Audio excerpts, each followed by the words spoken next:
ప్రకృతి దేవత చిద్విలాసమును చూసి ఆనందపరవశుడైన ప్రాక్తన మానవుడు చిందులు త్రుక్కుతూ పాడిన పాటే మానవలోక కవిత్వ ఆవిర్భావానికి నాంది.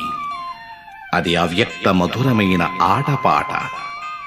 రాగలయాత్మకమైన ఆ సుందర కళాజగత్తులో వెలిగించిన మణిదీపాలే పదకవితా పితామహుని తొలి గీతాలు.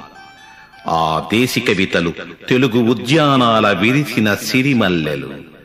ఆ మధుర కవితలు వాగ్దేవి దరహాస చంద్రికలు. అవి అలమేలు మంగ కరకంకణ నిక్వాణములు.